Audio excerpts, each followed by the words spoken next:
한덕수 대통령 권한대행에 대한 출마 여부 문제가 계속 화제가 되고 있고 계속 관심거리가 되고 있습니다. 파이낸셜 타임즈에서 인터뷰를 했는데 대선 출마를 할 것이냐라는 질문에 대해서 아직 결정하지 않았다. 또 한 번 질문을 하니까 노 코멘트. 보통 노 코멘트 하면 그게 저희는 받아들일 때 하겠다는 얘기죠. 하겠다는 얘기잖아요. 대략 마음은 기울어 있다는 얘기죠. 저는 짐작이 되는데요.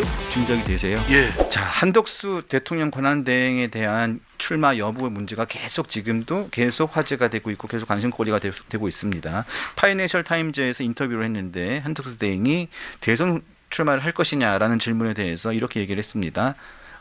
아직 결정하지 않았다. 그리고 또 한 번 질문을 하니까 노 코멘트라고 얘기했습니다. 보통 저희들 보면 기자들이 질문하면 의원님 보통 노 코멘트 하면 그게 저희는 받아들일 때 하겠다는 얘기죠. 하겠다는 얘기잖아요. 예. 맞잖아요. 예. 예. 어떻게 생각을 하세요? 저는 그래요. 한덕수 저는 노코멘트 한 적도 없고 네. 다 그냥 얘기를 다 말씀드리니까. 네. 근데 보통 not yet이라고 그랬잖아요. Not yet. 예, 아직은. 아직은.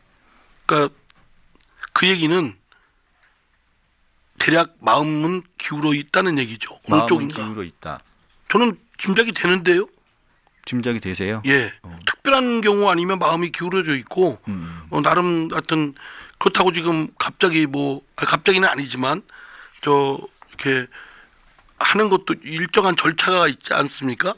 뭐 정해진 짧은 시간이지만 뭐 그런 절차를 밟아야 되고 또 모양도 또 그럴듯하게 만들어야 되고 뭐 이런 순서와 방식은 있지만 마음은 어느 정도 기울어 있는 것 같다라는 생각입니다. 다음 달 5월 4일인가가 그 공직 사퇴 시한이기 때문에 그 전에는 어떠든 결정을 해야 될 텐데. 그렇죠. 예.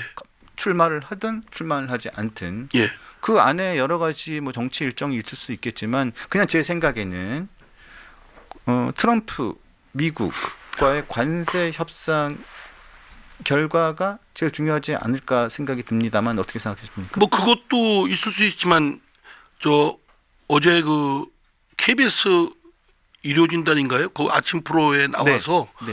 그 상무부 장관 그 산자부 장관이 말하기를 협의를 뭐 서둘러 할 생각은 없다. 왜냐하면 협상이라는 것은 서둔 쪽이 지게 돼 있습니다.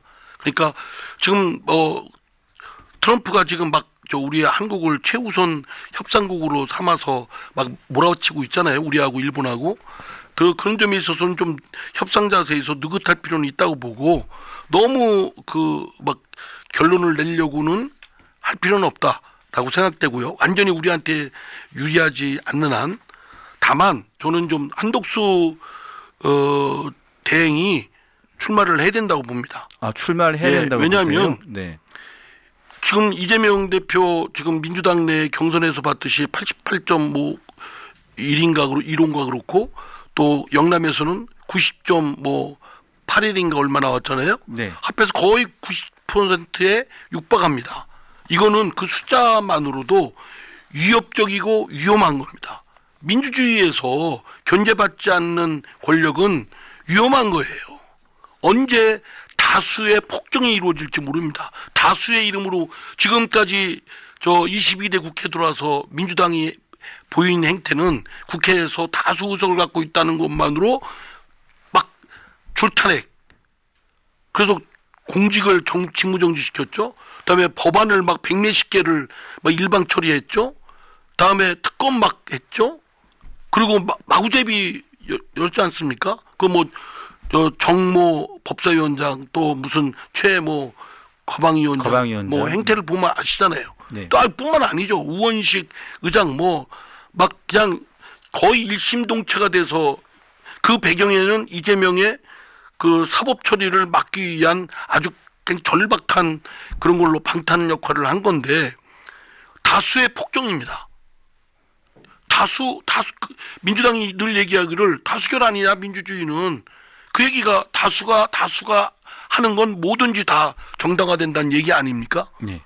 그러니까 소수는 민주주의가 소수를 존중하고 소수의 근거를 마련해줘야 된다는 것은 싹 없어지고 다수가 맘먹는 대로 모든 걸 다 해치울 수 있다.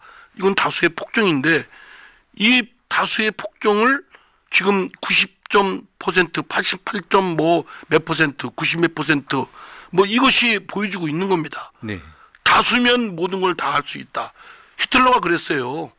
그때 히틀러가 포퓰리즘으로 막 그 당시 독일 국민들의 막 절대적인 지지를 받으면서 대통령 바이마르 공화국의 대통령과 총리의 권한을 통합시켜서 총통을 했지 않습니까? 그럼 마구지 합법적인 수단을 동원해서 그 절대 권력을 휘둘러서 인류에 큰 재앙을 줬지 않습니까?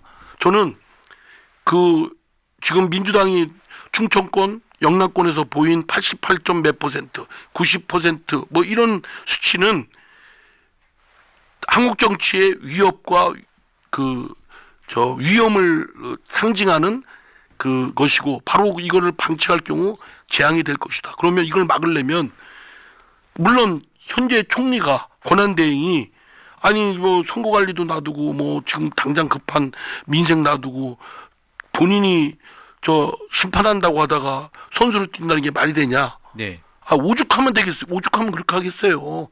막아야 될 민주주의의 위협을 막고자 하는데 이재명과 민주당을 세력을 제외한 나머지 사람들은 다 공통분모로 걱정하고 있잖아요. 그러면 누구든지 나와야죠. 한독수, 김문수 후보가 말씀 잘하셨대요.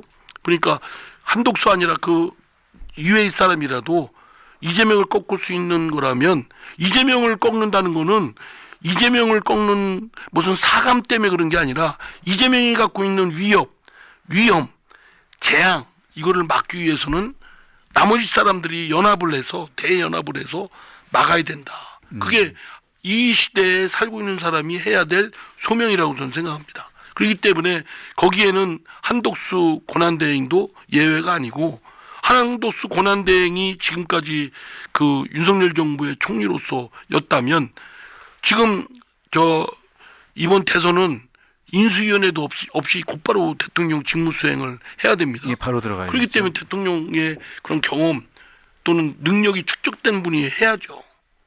그러면 한독수 총리는 뭐 다 너나나 할 거 없이 많은 경험이 되어 있기 때문에 국민들로부터 또 이재명이 돼서는 안 된다고 생각하고 걱정하는 분들로부터 심판을 한번 받아서 이분이 다수의 지지를 받으면 이분이 나가서 이재명을 꺾었으면 좋겠어요.